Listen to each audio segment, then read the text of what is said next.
Hello दोस्तों, नमस्कार। Royal investor इस यूट्यूब चैनल में मैं आप सभी लोगों का दिल से बहुत बहुत स्वागत करता हूं।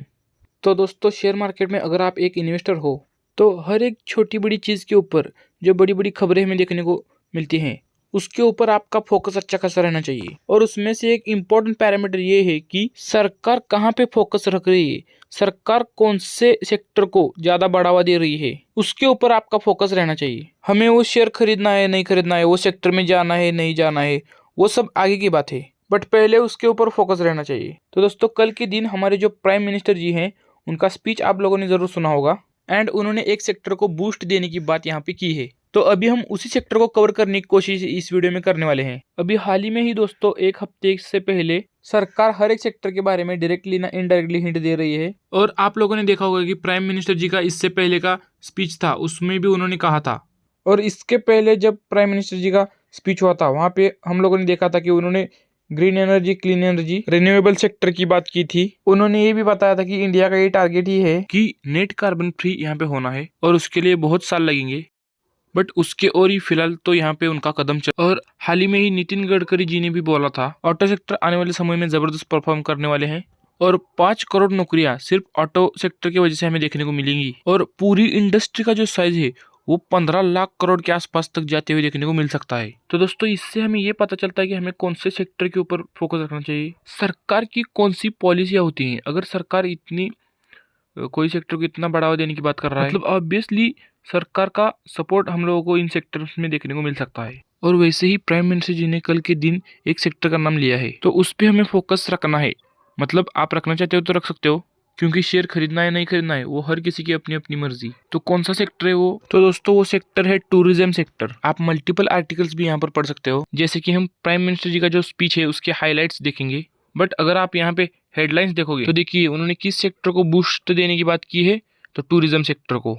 और टूरिज्म सेक्टर भी बार बार एक्सपेक्ट कर रहा था कि सरकार कुछ तो उनको मदद करे। और दोस्तों, इसके पीछे का रीजन है 2020। तो दोस्तों, कोविड की वजह से टूरिज्म सेक्टर को बहुत ज्यादा डैमेज हुआ था, बहुत ज्यादा मतलब बहुत। जितनी भी कंपनीज टूरिज्म सेक्टर से डायरेक्टली ना इनडायरेक्टली कनेक्ट रहती थी, उन सभी कंपनियों में हम लोगों को मैसिव लॉस देखने को मिला था। सो अभी ऑब्वियसली कोविड तो यहाँ पे हट चुका है और अभी सरकार भी टूरिज्म सेक्टर को अच्छा खासा बढ़ावा देने की बात कर रही है। तो आप देख सकते हैं प्राइम मिनिस्टर जी की स्पीच, हर एक जगह पे उनका जो भाषण देखने को मिला था, तो उसमें उन्होंने टूरिज्म सेक्टर की चीज को प्रमोट करने की कोशिश यहाँ पे की है। उन्होंने बताया कि इंडिया में हमें बहुत सारे अलग अलग टूरिज्म स्पॉट्स देखने को मिल जाते हैं। उसी के साथ साथ उन्हें जो रिलीजियस प्लेसेस होते हैं, जो साइट्स होते हैं, उन्हें भी विजिट करने की डायरेक्टली ना इनडायरेक्टली बात यहाँ पे की है। एंड आप सभी लोग पता है कि ये मार्केट बहुत बड़ा मार्केट हमें देखने को मिल जाता है। और कुछ ऐसे पॉइंट्स उन्होंने यहाँ पे बताया कि जैसे ये टूरिज्म जो वर्ड है ये थोड़ा सा फैंसी टाइप लगता है, बट देखा गया तो इसमें हर कोई क्लास हमें शामिल होते हुए देखने को मिल जाता है। मतलब इसमें पैसों की ऐसी कोई बात नहीं है, इसमें मिडिल क्लास भी है,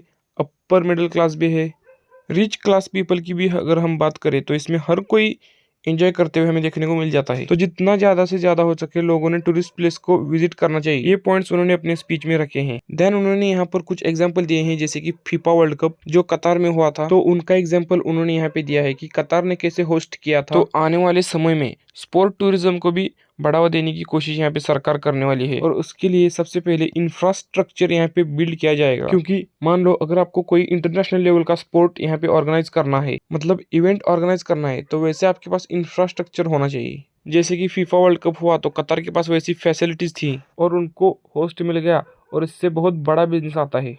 और समझो एक बार कोई यहाँ पे विजिट कर दे और उसको कोई चीज अच्छी लगी तो वो आगे मल्टीपल टाइम आपकी कंट्री को विजिट कर सकता है। तो ये चीजें हमें बार बार देखने को मिल जाती हैं। तो ऐसी मल्टीपल चीजों की ओर सरकार का फोकस है, जो कि पीएम मोदी जी ने अपने स्पीच में डायरेक्टली ना इनडायरेक्टली बोला है। और ऐसी बहुत सारी चीजें उन्होंने अपने स्पीच में बताई है। तो बेसिकली उनके जो स्पीच से पता चलता है कि टूरिज्म सेक्टर को उन्होंने ज्यादा बढ़ावा दिया है। तो अभी उससे रिलेटेड कौन से ऐसे स्टॉक्स हैं जिसपे हम स्टडी करें, तो वो मैं आपको बताने वाला हूँ। बट उससे पहले क्लियर डिस्क्लेमर है कि कोई रिकमेंडेशन नहीं है कि आप ब्लाइंडली जाके खरीदो या सेल कर दो करके, ये सब कुछ आपके ऊपर रहेगा। बट इन्वेस्टमेंट के लिए कौन से अच्छी कंपनीज हैं ये मैं आपके सामने स्टडी पर्पज के हिसाब से रख रहा हूँ। तो पहली कंपनी है दोस्तों इजी ट्रिप प्लानर्स। ये कंपनी का काम है दोस्तों कि अगर आपको इंडिया में कहीं पर जाना है, इंडिया में घूमना है, तो इस कंपनी के अलग अलग पैकेजेस आपको देखने को मिल जाते हैं। तो इसके चलते टूरिज्म सेक्टर को जितना ज्यादा बढ़ावा मिलेगा, इस कंपनी को बहुत अच्छा खासा फायदा हो सकता है। प्लस कोविड के टाइम में इन कंपनियों ने विदेश में एक्सपांशन करके रखा था, क्योंकि हमें बहुत सारी जगहों पर चीप क्वालिटी में चीजें अवेलेबल होते हुए देखने को मिल रही थी। सो इसका फायदा उन लोगों ने उठाया और देखिए दोस्तों, यहाँ पे आपको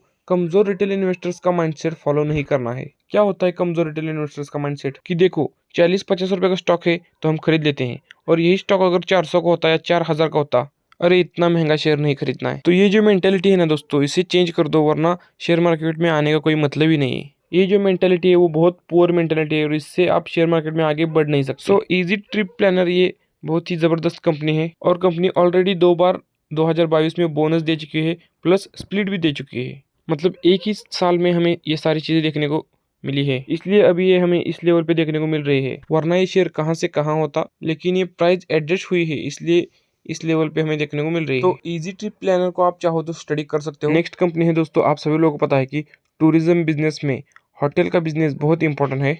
तो उसी से रिलेटेड एक कंपनी है दोस्तों, इंडियन होटल्स। टाटा ग्रुप की कंपनी है ये।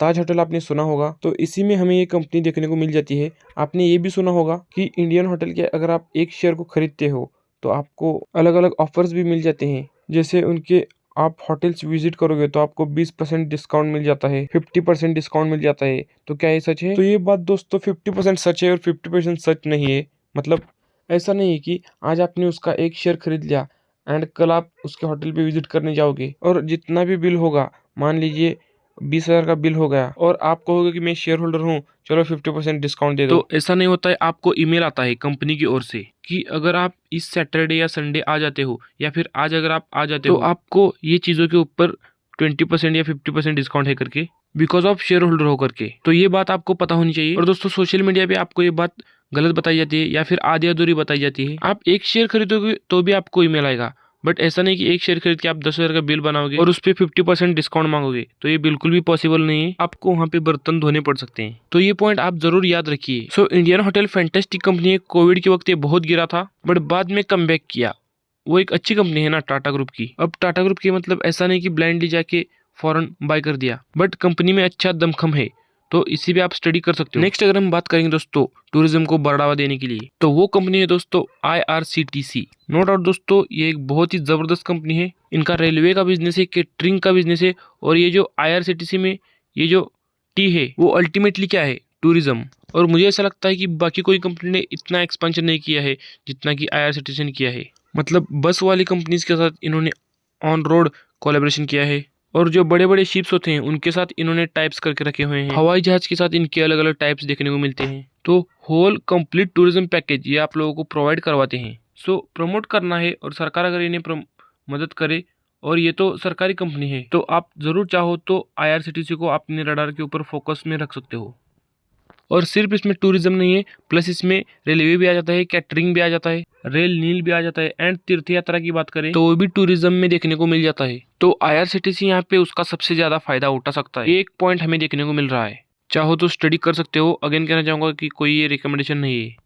नेक्स्ट कंपनी है दोस्तों टूरिज्म के लिए आपको पता ही है कि चाहे आपको इंडिया घूमना है या इंडिया के बाहर जाना है, तो एक चीज बहुत इंपॉर्टेंट रहती है, और वो है लगेज। और लगेज की अगर हम बात करें तो मतलब बहुत बड़े बड़े बैग्स हमें देखने को मिल जाते हैं, वो आपको कैरी करने पड़ते हैं। आप जो छोटी सैक रहती है ना, वो लेकर आप नहीं चल सकते, और इसके चलते सफारी इंडस्ट्री जैसी कंपनी आपके रडार पर होनी चाहिए। बहुत ही छोटी कंपनी है, स्मॉल कैप है, 40-50% इजीली गिर जाती है। तो ये एक फैक्टर आपको पता होना चाहिए, बिकॉज 5,000 करोड़ से भी कम का इसका मार्केट कैप देखने को मिल जाता है। देन अगर आपको कोई और लगेज वाली कंपनी देखनी है तो आप देख सकते हो VIP इंडस्ट्रीज। इसी भी आप चाहो तो अपने रडार के ऊपर रख सकते हो। ये भी एक मिड कैप क्वालिटी की कंपनी है। VIP से अच्छा सफारी एक डिसेंट स्टॉक है ऐसा मुझे लगता है, लेकिन आप दोनों को भी स्टडी कर लेना, कोई रिकमेंडेशन नहीं है, ये मैं बार बार बता रहा हूँ। देन दोस्तों एक और आखिरी कंपनी है BLS इंटरनेशनल सर्विसेज। वीजा की अगर हम बात करें तो आउट ऑफ कंट्री से रिलेटेड सर्विसेज प्रोवाइड करने का काम ये कंपनी करती है। इन इंडिया, आउटसाइड इंडिया, ऐसे बहुत सारे इजी डॉक्यूमेंटेशन की अगर आपको जरूरत पड़ेगी तो इस कंपनी का ये बिजनेस है दोस्तों। तो ऐसे कोई ये 4-5 कंपनीज है दोस्तों जो कि टूरिस्ट सेक्टर से बिजनेस करते हैं, डायरेक्टली ना इनडायरेक्टली। तो आप चाहो तो इन कंपनीज को स्टडी कर सकते हो। तो दोस्तों वीडियो अच्छी लगी हो तो वीडियो को जरूर लाइक एंड शेयर जरूर कर देना। आपका हर एक लाइक मेरा मोटिवेशन बढ़ा देता है दोस्तों। और आपको स्टॉक मार्केट रिलेटेड कौन सी भी कैसी भी इंफॉर्मेशन चाहिए तो मुझे कमेंट में जरूर बता देना दोस्तों। मैं आपके हर एक कमेंट के ऊपर वीडियो बनाने की जरूर कोशिश करूंगा दोस्तों। और इस चैनल को दोस्तों अपने दोस्तों के साथ जरूर शेयर कर देना।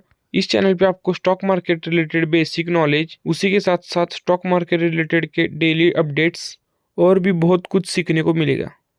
So please subscribe and share दोस्तों। वीडियो पूरी देखने के लिए आपका धन्यवाद। Stay tune and stay positive.